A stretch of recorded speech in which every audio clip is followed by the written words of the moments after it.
Do you have siblings? Yeah, I do. I have 2 younger sisters. Oh, okay. You pretty close? We talk. Oh, okay. That's hilarious. That's so funny. What an answer. That's such a great answer. What's up, everybody? Welcome to Maximum Zach, and on today's episode, we have Frank Castillo. We talked about doing stand-up. We talked about bombing in front of celebrities like Lady Gaga and Jerry Seinfeld. Yeah, we also we're riffing. Let's get into it. I never want to have to be at the Denver airport again. Oh, yeah. So you got stuck there for 19 hours? Dude. What happened? Your flight No, it's not even that. Like, I was trying to be cheap, and I bought in a Frontier flight. Yep. And it literally, kept getting canceled? Yeah. Well, no, I bought a Frontier flight, and it literally had a 19-hour layover, and I didn't notice. And then I noticed way too late, and I used a flight credit to buy it. And, it was this whole thing, and I was just going to do stand-up. The funny thing was, I was going to the Upper Peninsula of Michigan, okay, to do a stand-up show. And there was a layover in Denver, and then I went to Milwaukee, but I had to wait 19 hours to go to Milwaukee. Then I land in Milwaukee, and then I have one of the comics comes and picks me up. We have to drive 5.5 hours to the place. So it was just the word. It was a trek. It was a trek. Yeah, you took the ring to Mordor. It was it was really bad. Yeah. Also, I wasn't. How much money did you save? Not enough. I honestly feel like I somehow lost money. Yeah, no. There is definitely this thing of and I'm starting to experience that now where it was you're all right, do I want to save money? And then it gets to a point where you're like, oh, I'm saving money, but I'm hurting myself. You know what I mean? Yeah. And then you're almost the comfortability to be comfortable to get to the show and then to do it. So you're at 100% is great. Because then I'm sure you got there and you're I just went through a whole ordeal and now I got to be funny for an hour. Yeah, it was. Well, luckily the show wasn't until the next day. Oh, okay, that's good. So that was cool. It was pretty chill there. There's nothing going on. Yeah. Then the next day, then I did the show, but then it was on the way back, it was the same thing. Yeah. And we almost ran out of gas on the way to the airport. Oh, I thought you were going to say the airplane almost ran out of gas. No. Yeah, the airplane almost ran out of gas. So how high up were you? When you ran out of gas, who was supposed to notice first and who did notice first? Because I always feel it was the same guy, the guy that was driving, he noticed, and I think it technically falls on him for noticing. Yeah. He picked me up. But then it was so early in the morning and we're in the middle of nowhere. There weren't a lot of gas stations that were even open. So we had to drive all the way back to where the Airbnb was. You had to double back? We had to double back. And then we kept going. Then we, I was literally 5 minutes before they were about to shut the plane door because of that. Yeah. That's fucking wild. Dude, I love these stories of the road, baby. Dude, it was gnarly. Did you look around the Denver airport at all? Because that's the one that's super weird and conspiracy theory laden. Yeah, I wish I would have, but I had altitude sickness while I was there. Yeah. First off, I'm zinning really hard. I'm super dehydrated. I can barely walk through the airport to begin with. And I'm just dude, I don't want to go anywhere. And then I go to this relaxation area. It's supposed to be super chill. They were blasting the heat up there. I'm sweating profusely, just laying in this chair. I slept on the floor for a little bit. No, it was not fun. It was not fun, dude.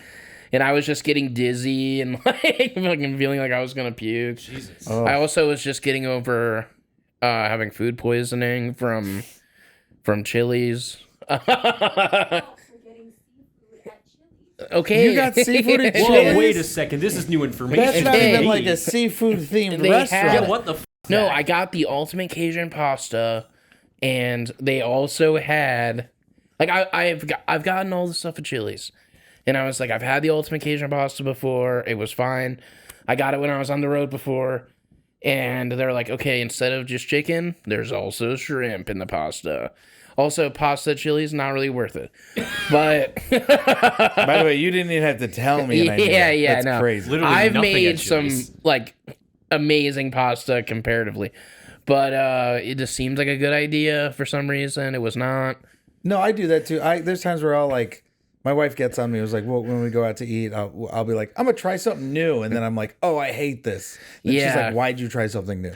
It was bad. I mean, it tasted fine, but like immediately after, I was like, I don't feel good. How did you know the second, like 5-10 minutes afterwards you eaten? Because usually, like, I have a pretty upset stomach, so I know like instantaneously if I'm gonna throw up. We went. It was her birthday. We went to an arcade. Like a barcade, like after nice. we're hanging out there playing games and stuff, and I was just like, we're like playing air hockey, and my stomach is literally like it's like making the weird, like the loudest noises.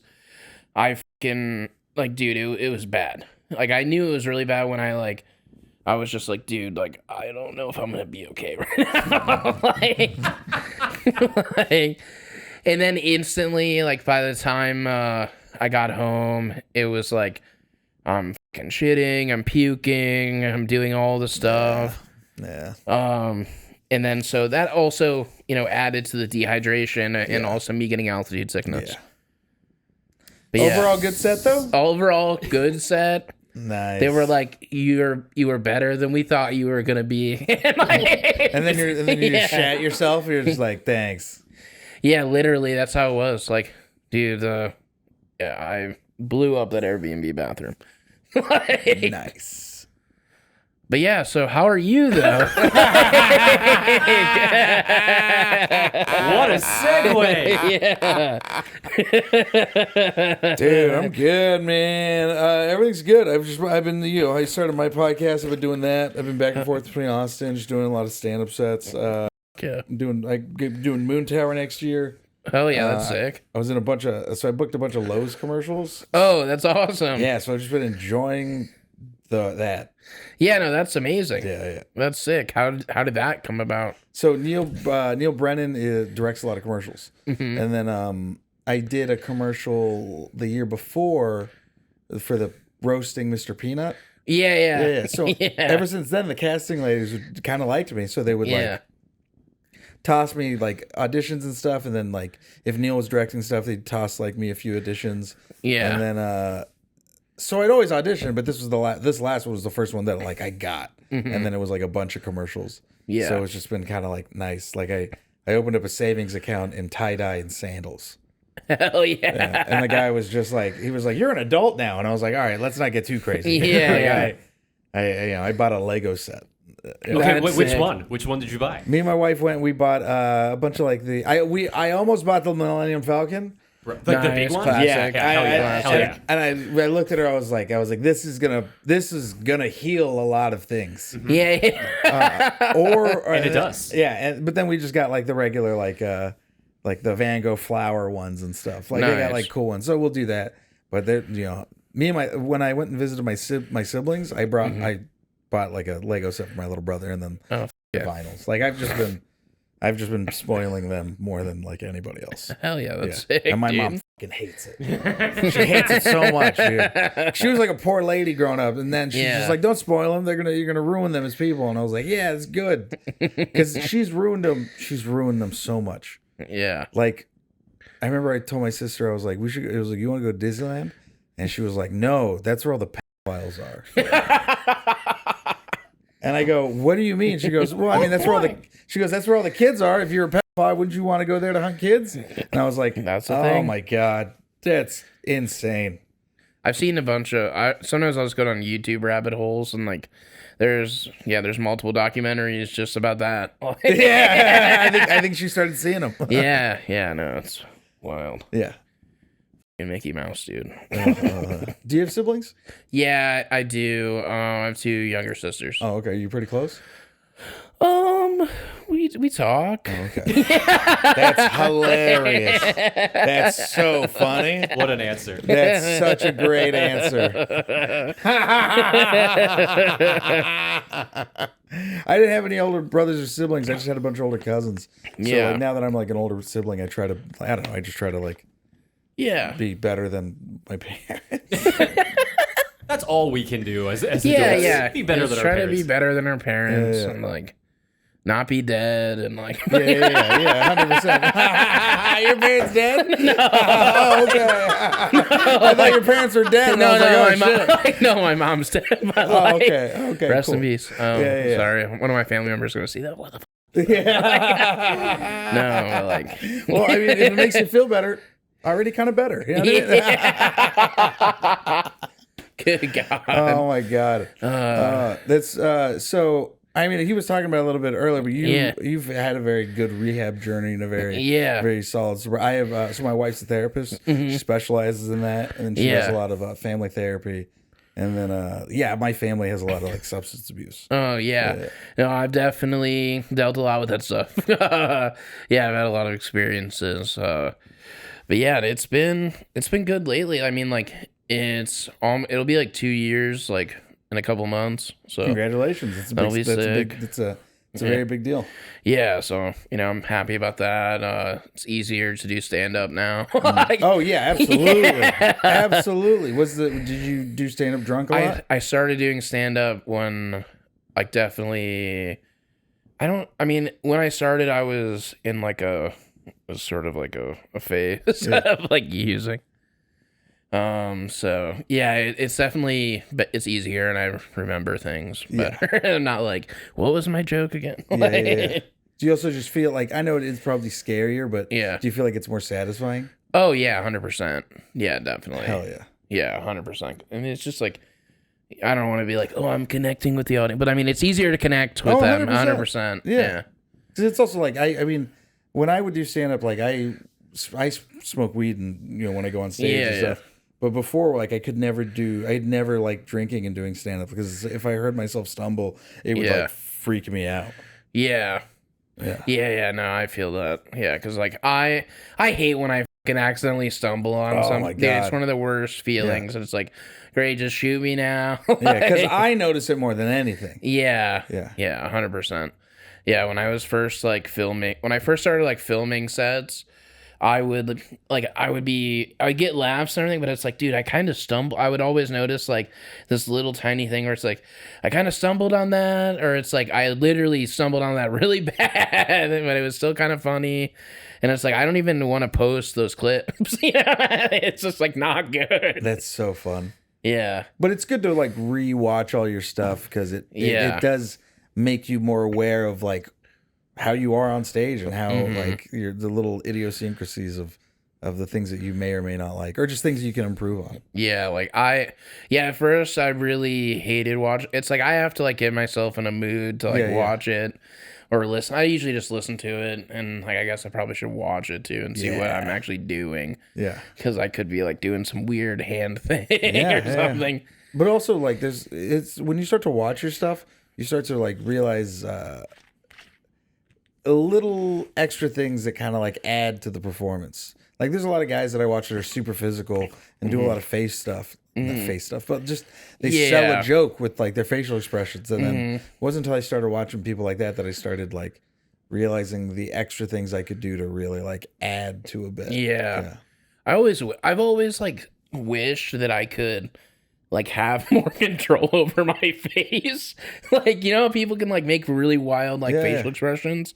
Like I cannot do that. Like I can smile and I can like fucking, like that's the best you're gonna get from me. Like it's like that. Like I can't like fucking lift my eyebrows. It's just like I don't know what's wrong, dude.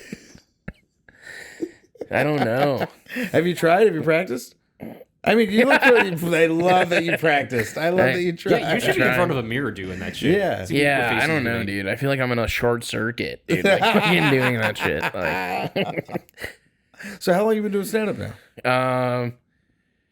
In February, it will be 3 years. But like the thing is, it's not like that first year. It was like I would get like spots and stuff like just because of Jackass, and like still that's probably most of the case. But the thing, it was just like I would do spots like here and there, and I never did open mics. Like I didn't practice. Like it was just like you got what you got. And I feel like now, I mean, I don't do. I feel like I don't go up as much as I should, but I feel like I go up way more than I did in the beginning. Good, yeah. Well, I always think it's like, everyone's always like, you got to get up as much as possible, you got to get up as much as possible. But I think certain stage time and certain spots do hurt you in the end. Yeah. So it's like, there's no point in going to like a bunch of open mics in front of a bunch of comics who may or may not laugh at anything you say because you're just doing better. You know what I mean? Yeah. In life. You know what I mean? So that's true. Tough. Yeah, they might start following you around. No. Yeah. They're just like, I'll drive you. You want me to drive you? Yeah, you want me to drive you? Yeah. And it's also just like when they take their water bottle. No. They hit you with it. Did you hear what I said? Did you see what I said when about the? So after Tony had said the thing about on the Trump thing, I posted. I said I was like, say what you want about oh God, what was his name? Oh yeah. Fuck, I forgot his name, dude. Oh my god, damn it! But the Bones guy, Ian something. God damn it! I was like, say what you want about Ian. I was just like, but he loves Puerto Ricans. Very inside baseball. Yeah. I remember one time I was at a. Because I don't know that guy, but that guy's been around forever. He's been around the open mic scene forever. And I remember I was at a show in a backyard once, and they were doing a roast battle, and I was like, that's not the worst comedy I've ever seen. There's a guy here who does a bunch of stand-up about Bones, the TV show Bones. No way, that guy that hit he had for like 5 years he did like a 10-minute set on Bones. No way. Like, it was David Boreanaz's Bones? The TV show Bones. Are you fucking kidding me? Yeah, with what's her name? Yeah. No way. That's wild. So I was talking about it, and then he like popped up out of it. And he goes, "Oh, I'm right here. You guys are talking about me, Ian Russo." He goes, "Oh, you're talking about me," and I didn't realize he was there. And I go, "Oh shit!" And everyone starts dying laughing. I go, "Some of the best Bones jokes you've ever heard. It was the best well-written Bones jokes. If you're a fan of Bones, you're gonna love his stand-up." And he was like, "Oh, thanks, man. I appreciate it." I was like, "Oh, that comment." So wild. That's so fun. At first, I thought you meant just like about Bones, like I thought you meant like a skeleton. No, the TV show, like Bones. some doctor jokes, like no, like Zoe Deschanel's sister. Yeah, Bones. Yeah. Oh my god. Yeah. Have you? So yeah, listen, you're not missing much doing the open mics. Yeah. I mean, I don't know. Because sometimes it's just really hard to gauge, like, if anything is even good there. Yeah. But it's also like, do you want to make all those guys laugh? Yeah. Yeah, also, that's true. Yeah, that's sort of how it is. You have to follow an OnlyFans model? You know what I mean? Not that there's anything wrong with that. They're very sweet, but it's a little tough. Yeah. Yeah, no, that makes sense. But I think if you get up as much as you possibly can within your ability. And if you grind with purpose. Because I see a lot of people who are like, I've been doing this 15 years and I go up all the time and blah, blah. And I was like, well, you haven't like written or like tried to like progress or like, you know. Yeah. No, I feel that. Like, so where are you from exactly? Oh, the Bay Area originally. Nice. And then I started stand-up in Temecula. Okay. Which was like kind of by San Diego, a little more inland. How long have you been doing stand-up for? About 13 years now. Fuck. Yeah, no. Oh, that's crazy. Yeah, trust me. It's wild. It's wild to be like, I've been doing this since I was 20. It started when I was 23. And now I'm 35. Yeah, it's wild to be like, I've been doing this 13 years. I haven't had a real job in like forever. That's pretty sick, dude. Yeah. Good way to go, though. It's a real job when you can be on stage telling jokes. I mean, me and my wife talk about it all the time. I was like, this is kind of she was like, if you have to go get a job now, like that'd be the weirdest thing to explain. Yeah. It's definitely like a weird thing. Yeah, it's like a 13-year gap. Yeah. Can you explain this gap on your resume? Yeah. Pauly Shore? You like the weasel? Yeah, I sold shirts for him. When did you start going to the Comedy Store?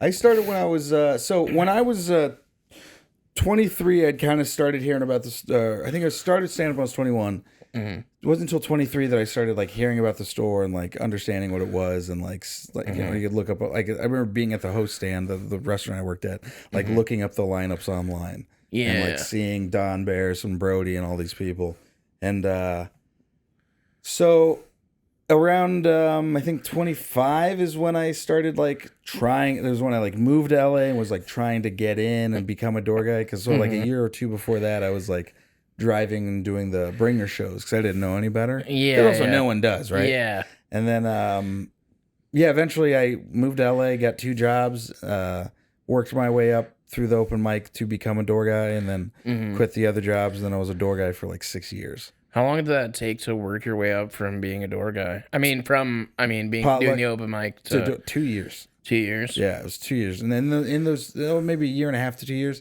And in that time, I probably went up 8 times. Yeah. On potluck. Yeah. Fuck. Yeah. It was. Yeah. It's a little. I feel like it's a little easier and a little more streamlined now. But back then, it was still like really fucking tough. Yeah. No, I bet. Like, I've always like I remember like a long time ago, I was like, how does this work? And like, there's like no like there's like not like a certain way exactly. Everyone's got a different like path, but it's also just like. It's always so funny. It was like, how do you get in here? And it was kind of like someone throws down an old scroll of like, they unravel it. Yeah. But yeah, it is, there's no like, I remember I asked, I was like, how do you get in? They were just kind of like, well, when your opportunity comes, just be funny, which is like a crazy thing to say, but it also is very much the simplest thing. Mm-hmm. Yeah. Yeah, because that would suck. Like, your opportunity, you're just like not funny. Dude, I've seen it. Yeah. And I've had people come up and be like, what happened? I'm like, yeah, that was it. Yeah, I don't know. And they're just like, oh. And I was like, yeah, man. And I come back in a couple of years. But that's a lot of like everyone, I think especially too now with like social media and stuff, is like everyone wants things instantly. Everyone wants things now. Mm-hmm. So when they ask for it, that's the thing, is like asking is very powerful. Because one, closed mouths don't get fed, but if you ask, you also have to deliver. Because if you're asking, it's like, well, now everyone's going to pay attention. And I actually feel like I've seen you post something about that before. Like if you ask for a spot or something, like I hosted potluck on the Netflix festival. Yeah. So it was the Netflix festival and it was potluck at the store. And then I remember like I announced that I was hosting it, and I remember I posted, I was like, if you ask me for a spot on today of all days, like, 1, that's crazy, and 2, you better deliver, because if you ask and you don't deliver, like, and I think I said, I was like, in my eyes, that puts you back 2 years. Yeah. And then everyone was like, holy shit. But then like I had one kid hit me up and be like, hey man, can you get me up? And I was like, really? And he goes, yeah, I know I'm ready, and if I bomb, you'll never see me again for 2 years. And then I was like, all right, come on, I'll put you up. And he fucking smashed. I think his name's Dane Anthony. Okay. He's a young comic. He's on Instagram. I follow him. He's around the scene now. He's starting to work his way up. I think he's so funny. But that was also the kind of thing where I was like, yeah, I say stuff like that. Yeah. But there's also that small part of me where I was like, I do respect someone who's like, no, I got it, and I know I got it. And I'm like, all right, well, let's see it. And then and they deliver, I'm like, all right, you did exactly what I asked. Yeah, no, that's super sick. Yeah, I can't complain. That's really cool, actually. Yeah. So imagine, like, the other way, it would have just been kind of fun. It would have been funny. Like, oh, absolutely. It would have been so funny still. Like, and I love a good bomb. I love a good bomb. And also, I'll respect you if you bomb. Yeah. Like, if you eat it and you own it, dude, you're one of us. There's nothing wrong with that. Yeah. It's been I don't want to say I haven't bombed in a while, because the next fucking time it's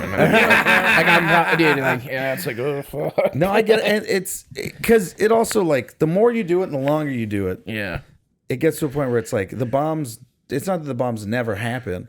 You just consistently have better sets, so the bombs just kind of come fewer and farther between. And then when they do happen, the bomb maybe not be super bad, or even if it is bad, you're like, I know how to handle it, but it still like hurts more because it's like hasn't been a while since you've like not had a good set. Yeah. And sometimes you'll just have like not great sets, and even then that'll feel terrible. Yeah. Yeah, no, I feel that 100%. It just be like, because you can have like and also like I think of the hurt people that we are. There's something weird, especially when we're not satisfied with ourselves. There's something weird about like you could have 4 phenomenal shows, but that 5th one, that weird one, is just like the one that you harp on, you sit on so much. Even though you had 4 great shows where they absolutely loved you and you got all the emotional like satisfaction you needed, but there's something about that one show that you just I feel that in my soul. Yeah, like you're really speaking to me right now, honestly. Do you remember the first time you bombed like really bad? Dude, I have so many stories of like the best. One bomb stories are like the best. Yeah, I remember it was like one of my first sets being a door guy at the store. I was so excited. I just got the shirt. I was on potluck. I was during the like door guy portion, so it was like, you're a door guy now. You just got hired. You got to prove yourself, right? Yeah. So I went up. It's a smaller crowd. It's the OR. I'm like 10 seconds in, and then Bobby Lee walks in, and then he sits down in the booth right, like very close, and I watch him, and I see him sit down, and then I just immediately start bombing. I immediately start like forgetting what I was saying, and I start just like sweating and just like it. I fucking just melt, right? It just all falls apart. And then literally within, I think Bobby sat down for maybe 6 seconds, and I just start eating it, and he looks at me and he goes, and then he gets up and leaves, and then I just fucking, it just crushes me, dude. I don't mean to laugh, but it is pretty funny. It just crushed me. And then, all right, so the other one that I have is, so I'm doing the secret show for Red Band. Yeah. He's like, hey, this is a secret show. Just so you know, Seinfeld is probably going to pop in. Don't tell anybody, right? Literally an hour later, they post, the show's sold out. And it's like, oh, yeah, someone told everybody. Right? So they're like, you're going to host, you're doing 10 minutes, and then you're going to bring up the first comic, and then you're bringing up Seinfeld. And I was like, all right, cool, right? Everyone knows that Seinfeld's there. And at the time, Seinfeld's manager is dating Lady Gaga. Okay. All right? It's a very important part of the story. I was going to say, this is a factor. Such an important part of the story, right? Either way, cool. So we get there, and then they go, hey, Lady Gaga's here. And I go, really? And they go, yeah. So I call my wife, and I go, hey, you're a diehard Lady Gaga fan. I'm hosting. You should come, because I'm going to crush this set, and then you're going to get to meet Lady Gaga and take a picture. And she goes, really? And I go, yeah. I go up. And right before I go on stage, they go, hey, you got to do 5 minutes. Oh, no. They don't tell me I'm doing less time. Oh, no. I'm supposed to do like 15. They cut me to 10. They tell me you're doing 10 minutes to 10. I'm like, all right, that's fine. And then Seinfeld is standing next to the stage. Yeah. As the show starts.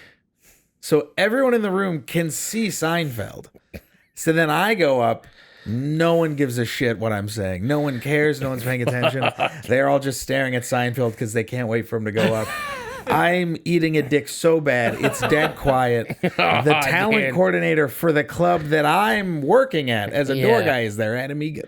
Everybody's there. I eat it so bad, they cut my 10-minute set to 5 minutes. In the middle of the set. In the middle of the set. They put the light on. The light pops on, and I can see the time, and I'm like, that says 3 minutes. God damn it. Oh, my God. So I introduce Seinfeld. He goes up. Everyone goes crazy. And I'm just sitting at the side of the stage, and like it's such a bad bomb that my friends come up and they don't say anything. They just put their hands on my shoulder, and they just kind of like rub my shoulder, and I know it's so bad. And then Adam Egan comes up to me and he goes, "Hey man, it's all right." And I'm like, "Fuck." And he goes, "If it makes you feel any better, at least Lady Gaga didn't see you bomb." And I go, "What do you mean?" And I turn. Lady Gaga is in the front row, just staring at me, just shaking her head. No, and I'm like, I had never felt so terrible in my whole goddamn life. And then my wife calls me, and I pick up the phone. She goes, "Hey, I'm about to hop in the car." And it's like, "How did it go?" And I go, "You probably want to stay home." Like, I don't think you're meeting Lady Gaga tonight. What I feel like this is an important thing to know, but like, dude, what era of Lady Gaga? I'm assuming after the meat suits, before Joker 2. Oh yeah, like, she was wearing the meat suit. That would have been fucking amazing. If she was wearing that suit. Let's be honest. Just dripping blood, like disappointed. I think it was that would hurt more for me, honestly. Just dripping blood. I think it was when Seinfeld released that Netflix special. That was around the time. Okay. Yeah. A couple years ago, right? Like, yeah. Yeah, I'm not super familiar with the eras of Gaga. What were there? I was gonna say Meat Suit, Fame, Joker 2, Fame Monster. Okay. Yeah, my wife's a Gaga head. Yeah, no. There's also the Tony Braxton era. Okay, yeah, I know what's up. Yeah. Interesting. I like Lady Gaga, but I don't know for sure. Yeah. Oh, the one with oh my god, The country. A Star Is Born, wasn't that a country? That one. Yeah. That's the only one that I know for some reason. And Chappelle was in it. It was great. Oh yeah. What? Go ahead. What the fuck were we even talking about? I don't know. Oh, we were talking about bombs. Sorry, I got one more bomb. I've got one more bomb story. I got one more bomb story. All right, so, Louis C.K. was my favorites. He was the one that like I remember I watched. One of the big influences of me. Not his other stuff. Just want to clarify. Big fan of his work, not of his other stuff. The first season of Roast Battle he watched because one of his friends was on it. He was a big, and from what I understand, there was rumors that he helped write a few jokes too, right? Which is kind of pretty cool. Yeah. Second season, Todd Barry was on it, and that's like one of his good friends. So I know he was watching season 2, which is the season that I won. Fast forward a couple years later, I'm working at the store. Louis there. Mm-hmm. He sees Tony Hinchcliffe. He compliments him on his roast battle, right? Mm-hmm.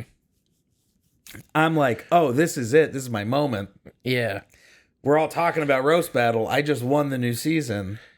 I'm gonna fucking finally get to have my Louis conversation, right? Yeah. So I go, hey, I actually won season 2. And he looks at me dead in the eyes and goes, thank you. What? And I'm like, huh? And then I realized he thought I was complimenting him on his season 2 of whatever show he just did. Yeah. And I was like, no. And he goes, thank you. And then turns around and walks away, gets in his car, drives off. All of my friends immediately knew what happened. They just let it happen. They all just took a step back and just let me drown. And then, one of my friend goes, he puts his hand on my shoulder and he goes, hey man, it's all right. You'll get another chance to talk to him. Yeah. The next day, the article drops. Fuck, oh, no. Dude, no. And I never ever see him again. Fuck. Probably for the best. Yeah. Good God. Imagine if he was like, yeah, thanks for that Hollywood Reporter article. Yeah, you're welcome. Good God. Yeah, that was wild too, because I remember that weekend me and Steve Renazizi were on a flight to Oregon, and we were talking about everything, and he was saying how, like, because he got in trouble for the 9/11 thing. Yeah. And the New York Times, like, contacted him. Yeah. And I remember he was saying, he goes, dog, when the New York Times contacts you, he's like, you either gotta, like, he's like, you either doubling down and denying, he's like, or you come clean. He's like, because he was like, the New York Times is like, all right, you said this, blah, blah, blah, blah, blah. What do you think about that? And I'm like, oh, well, blah, blah, blah. I was like, all right, well, we talked to this person, this person, this person, and this is what they said, blah, blah, blah. Yeah. And then you're like, so you either got to fucking come clean or you're fucked. So he was like, if this is going to drop, he was like, it's going to be big and it's going to be bad. And I was like, no way. And he goes, yeah. So we're talking about it. Our flight goes up. As we land, I'm sitting down and we're on the taxi on the runaway, and then he just holds his phone up and you just see on big letters, it's just the Louis article. Yeah. And then we're just like, holy shit. And then that's when everything happened. It was crazy. Wow. Yeah. That's wild. Fuck. Dude, I got tons of crazy stories. Yeah, no. I bombed on Rogan in a theater once. Did you? Oh my God. It was the worst feeling ever. First time ever doing theaters. We did 6 theaters. I probably would say by the 4th theater, I figured it was such a hard learning curve. And I finally figured it out. Now I can easily do theaters. Like I'm so ready to do them now.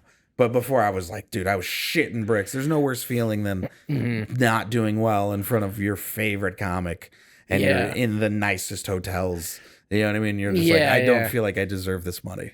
Yeah. What do you think? What's like the big difference, like with doing theaters, like other than like there's just more people? Like, what do you have to do differently? He's asking for a friend. Asking for a friend. The distance and the time sound travels. Yeah, that's the craziest way to explain and describe it. Yeah, is like it feels like you're doing. Feels like you're in the batting cages, but you can't see the audience. And you can't see when the ball comes, and you can't see when the ball lands. So all you just hit the ball, and then you're just kind of like waiting to hit the back fence. Yeah. Okay, that actually makes sense because one time I did like, I did theater. I did like a couple of theaters with Steve-O once, and like there was one point where it was like. It felt like it was just delayed, like, you know, and like people would start laughing like slightly later, but I was still going at the normal pace, and it was like, why are people like, what's going on? Yeah, and that's you have to give them time to like listen, absorb it, and then laugh, which it is it's a period of time, and it's so uncomfortable because as a comic you're like, am I bombing? Like, are they not? Are they not laughing? And then everything hits you, and you're like, oh, okay. Yeah, so it is a weird back and forth. It's interesting, like, because when I saw Seinfeld at SoFi Stadium, wherever the fuck he was last year, that same exact thing where, like, you have to occupy yourself on stage, like, maybe slowly grab the water or walk to the other side of the stage to, like, wait for that joke to get out to the audience. It's fascinating to watch that happen. And you'll see it hitting, like, waves, and then, like, it's crazy. That's wild. Yeah. Yeah, once, also, just random story from a theater, I was like after my set when I was doing the theaters with Steve-O, I went out by the merch booth, and this person came up to me and they're like, "Hey, can I kick you in the nuts?" And I was just like, "Sure," you know, and like, but they were like, "Just so you know, I have a prosthetic leg," and I was thinking it was gonna be like metal, it's full on metal. It was like one of the worst nut kicks I've ever had in my life.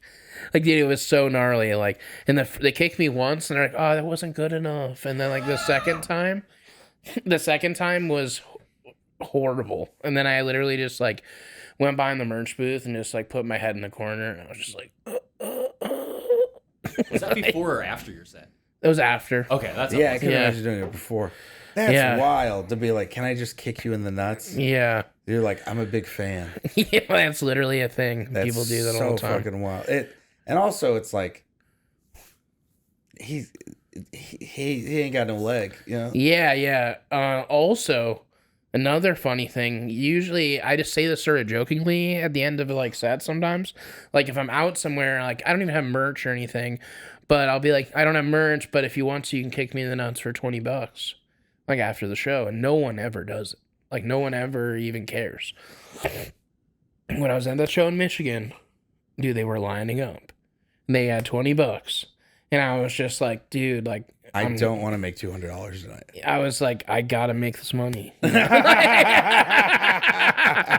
I'm already in the hole from this fucking airport trip. You know, there's easier ways to make money. Dude, it's funny because, like, I mean, yeah, I don't do that. Like, I'm not really doing that kind of stuff that much. But I was like, I should have said, like, a higher price. You fucking should have. Well, dude, the thing is, like, I don't know how to even gauge this. Because, like, when I was younger... Can we pause real quick? Yeah. It's the wildest sentence I've ever heard is, "I don't know how to gauge the price of someone kicking me in the balls." I don't. Because, by the way, you asked me right away, at least $500. At minimum, you want to kick Frank Castillo in the balls? $500. And mind you, my legs are going to be closed. It's not even going to be a dead-on fucking... I'm not going to give you leverage to really get in there, you know what I mean? That's like Zach's version of Cameo, though. I think. Yeah. Like, instead of By the way, you know, there's I don't know how you feel about this, but there's OnlyFans women who you can literally make a great split. Being the guy that gets kicked in the nuts by like a crazy like OnlyFans chick. Actually, yeah, that's a great idea. Oh my god, that sounds insane. That sounds fucked up. It would be cool to make money that way, I guess. But like, if it was making like a lot, you know. Yeah, but like, dude, okay, like back to the gauging it. You know, just imagine the arguments in the house. Yeah. It's like a really nice house. It's just like, you like the life you live? I get kicked in the nuts every day. You're lucky you're. I'm just yelling at my kids. You're lucky you're even here. They said I wasn't going to be able to have kids. You're just walking around all fucked up. Oh my god! You're like, this house was built on nut kicks. But yeah. So you're saying you don't know how to gauge it? Yeah. I started knowing how to gauge it because like when I was younger, like when I was like 18, 19, like just out of high school, I was filming tons of stunt stuff all the time, and randomly, like one day we went to Chicago, and we're like, okay, like we're gonna like we don't have any money. Like, let's just hold a sign that says, like, $2 nut shots, and people can kick me in the nuts. And, dude, I made, like, almost $200 that day. And, like... So you let 100 people punch you in the nuts? Almost, yeah. That's crazy. Yeah, man. It was the most... It was honestly not worth it, though, because, like, at the end of the day, I was like, I need Percocet. Like, and that's $200. Yeah. Oh my god! Oh my god! That's crazy. But yeah, I just think that that's wild. I just think of dominatrixes kicking dudes in the balls now. Yeah. Yeah, it's a thing. I mean, like people do it. Like people. Well, dude, there used to be like when I was like, there's those kung fu guys that get kicked in the balls. Yeah. There's those guys, and they're just like hitting them in the nuts, and like they just don't react. They're just like, ooh. Like that shit's so cool. I remember seeing this one guy that like he could like pull like cars with his balls and stuff. Yeah. And then like one of my friends started doing that like too. Like it's so imagine pulling a muscle. Yeah, that would suck. Oh my god, a freak accident! Like, you get your balls ripped off? Yeah, you have to like go to the hospital. Like, what were you doing? Like, I don't even pulling a Hyundai. Yeah, I was like started like a towing business. Like, good god, dude. Oh my god, anything with ball stuff is just so tough to me. It's like, yeah, it hurts my balls. Yeah, no, it definitely is one of those things where like I'll see it and I'll be like, ugh. Did you know at a young age you were like, I'm pretty good at getting kicked in the balls? Not really. I mean, there wasn't like, I don't think it's really a skill set like where I'm like, I'm doing this for the rest of my life, you know, like or like anything like that, where it's like some like eureka moment or something. Like, yeah. I think it was just like, this is just the cards I was dealt. Like, you know, this is what I have. Like, you know, it's like fucking time to clock in. You were never like musically inclined? You never played? I mean, I played the tuba when I was a kid, and like, you know, it's crazy. You look exactly like you played the tuba. Thank you. Yeah, no, I think tuba is a fat person's instrument. Like, definitely. I've never seen like a skinny tuba player like in my life. Like, and the other thing was I sucked at it really bad. Like, so like I felt like it was like stolen valor. Like, there's something funny about like a bad tuba player, because I always just assume the tuba player is like not good anyways. Yeah, no, I was really bad. Like, I was like fucking like just trying to get it to work. What were you like in high school? What was I like in high school? Like kind of like this, like no, but I mean, I don't know. I was more focused on like making videos and stuff, and I like got to a point for some reason I started just like thinking like, you know, like what is any of this even for? Yeah. Like, do I really need to do any of this stuff? I was just questioning everything, and like I was like, I just want to make videos, or I want to like work in entertainment or something. And I was thinking like, in all reality, like, okay, like, yeah, I could go to film school, but that's like expensive. Also, it's like not necessary actually. Well, back then everyone still thought you sort of had to do that. Yeah. But I was like, there's a bunch of people that didn't do that. So you can just like do stuff, like you can get into entertainment somehow, you know? Yeah. And I don't know, I just kept making like videos, and I had a bunch of viral videos and stuff when I was younger, and then when I got old and into getting older and stuff too. What was the most viral video you had when you were younger? There was this one, the first really viral one. There were like a bunch of like I licensed it to a bunch of shows and stuff, like, because there was tons of shows that were like not just like ridiculous. They were sort of like ridiculousness, but there would be like, top 20 dumbest idiots or whatever. Like the Chive or whatever. Yeah. Just all this different shit, and there was like all these shows on True TV, like they would license clips. Then like some video game, some like racing game, like even licensed it for Xbox, like the clip. Nice. But like it wasn't actually a good game, so it was like really, so it was in the commercial and everything. But I would like, one of my friends was just standing on like two cars, and so he had one leg on each side, and we were trying to hit him in the nuts with a rocket.